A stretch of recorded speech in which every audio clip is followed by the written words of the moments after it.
All right, well, Leah Boston, thank you so much for making the long trek to WTHR here, downtown Indianapolis, going into year 3 for you here in the WNBA. Kind of crazy. Is that crazy? It's kind of crazy to think how fast time is going. I was actually just saying that, like, I can't believe this is my 3rd year. Aaliyah Boston is heading into her 3rd season in the WNBA, but when she sat down in front of the media at Indiana Fever training camp, she looked slightly stunned, not by a question, but by how quickly the time has passed.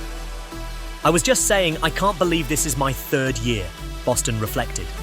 It was a simple sentence, almost tossed out casually. But for anyone paying attention, it was a reminder of how much has happened and how much hasn't since she was drafted number 1 overall in 2020. And who is still here. I think what really helps us and excites us the most is that we win. We win a lot. Coming from winning programs just in general, and being able to put this together, I think it's going to be super exciting. Like, every time we get on the court and we're practicing or we're playing pickup, we're like, I can't wait to get the season started. Like, we are going to just 1 overall play in so 2023. Boston came into the league as a decorated college superstar from South Carolina. Rookie of the year? Check. Dominant low post presence? Check. But team success? That's where things fell short. Despite her individual brilliance, the Fever didn't take a major leap forward. They were still a young team, struggling with chemistry, strategy, and leadership from the sidelines. Now, as Boston steps into year 3, everything feels different. She's not a wide-eyed rookie anymore. She's the face of a franchise entering a critical turning point. The tone in her voice. 3-4 times now we're going into the playoffs, and they still bring something new to the table. So to be on that side is super exciting because I think, once again, we have so much talent on our squad. We're going to be going up against all these teams that in the offseason also made adjustments, also have just great, talented, flat-out hoopers. So it's like, okay, now we come out, we have to be ready to compete, but we also know that, listen, if things aren't going our way, then we have a coach at the helm who knows The how to tone in adjust. her voice, mature, measured, confident, made that clear. She's ready to lead, but more importantly, she finally feels like she has the infrastructure around her to win, and that's where Stephanie White enters the picture.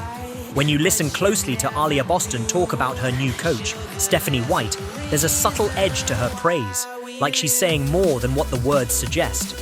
She didn't name-drop her old coach, Christy Sides, but the contrast was impossible to miss. "We have a coach at the helm who knows how to adjust," Boston said. That's not just praise, that's a critique. That's a polite way of saying, last year we didn't have that. Let's be honest. Unity.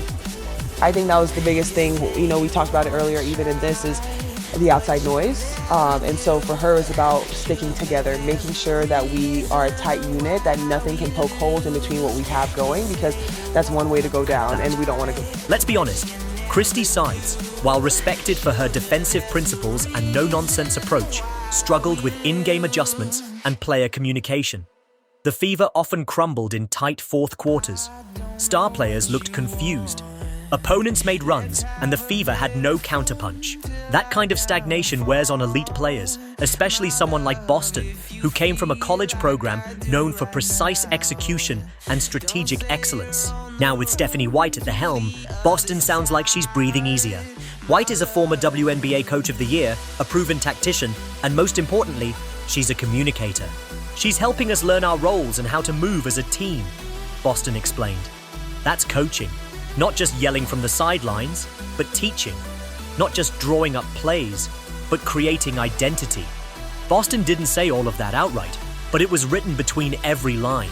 Perhaps the most telling moment in Boston's media availability came when she discussed what it's like to now be coached by someone she once scouted against. She recalled playing against Stephanie White's Connecticut Sun team last season. There were times I thought, did they mean to do that? And then next possession, it's clear they did. In other words, White's game plans weren't just reactive, they were intentional, deceptive, and layered.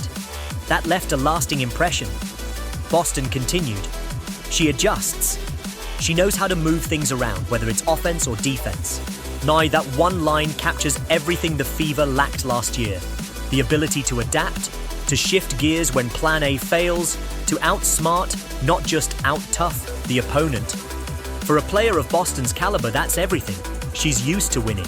She was trained to expect adjustments, not excuses. At South Carolina under Dawn Staley, she played for one of the most tactically flexible and emotionally intelligent coaches in the game. Now, For the first time in her WNBA career, she feels like she has that same level of leadership again. And that changes everything. Because when you give an elite talent like Aaliyah Boston a coach who can match her IQ, the ceiling isn't just higher, it disappears altogether. You'd think a rookie would come into training camp a little quiet, maybe try to blend in, take notes, feel things out. But Caitlin Clark isn't your average rookie. She's a national icon, a college basketball legend, and now she's walking into a WNBA franchise in transition with a clear purpose: to lead, but also to learn. From day one, the energy around her was magnetic. Cameras followed every step she took, and yet she never made it about herself. Instead, she praised her teammates. She gave credit to veterans. She stayed late after practice, asking questions, studying film, even joking with staffers. But what stood out most was something subtle: her voice. "She's loud out there," Aaliyah Boston said with a grin. But in a good way. That's not common. Not from a rookie. Not in a league where respect is earned, not given. Clark's willingness to communicate, to direct traffic on the floor, to hold herself accountable in front of the team, it's already changing the Fever's chemistry. She's not trying to dominate, she's trying to elevate. And veterans like Boston, Kelsey. The biggest question heading into this Fever season isn't just how good will Caitlin Clark be? It's how will Caitlin Clark and Aaliyah Boston mesh? And from everything we've seen so far in training camp, the answer might be even better than expected. Boston is a post savant. Great footwork, elite timing, soft touch around the rim. Clark is a passing wizard. Her court vision is second to none, and she lives to feed her bigs. What we're seeing already is a natural rhythm starting to form between the two, like they've been playing together for years. In drills, Clark instinctively finds Boston on high-lows, duck-ins, and pick-and-roll seals. Boston knows exactly where to position herself to give Clark a clean angle. It's basketball telepathy, and they're just getting started. But it's not just about the X's and O's. Off the court, there's a respect forming between them. Boston has embraced Clark's spotlight, not resented it. And Clark, in turn, has shown deference to Boston's leadership and experience in the league. It's a rare pairing, two former no.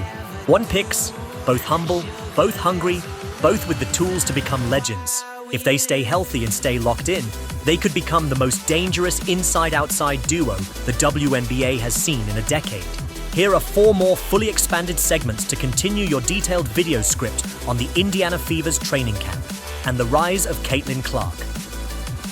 One of the most overlooked stars in Indiana's rebuild has been Nalissa Smith, and now, with Caitlin Clark running point, she might finally be unleashed. Smith has always been a force, strong, agile, explosive in transition. But last season, she often looked frustrated.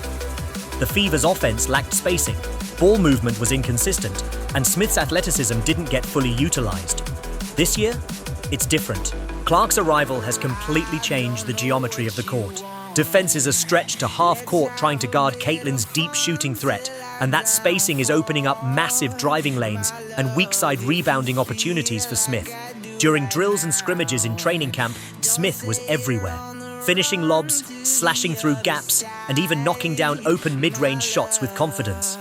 Coaches are already scheming ways to get her involved in Clark-led pick and pops and dive actions.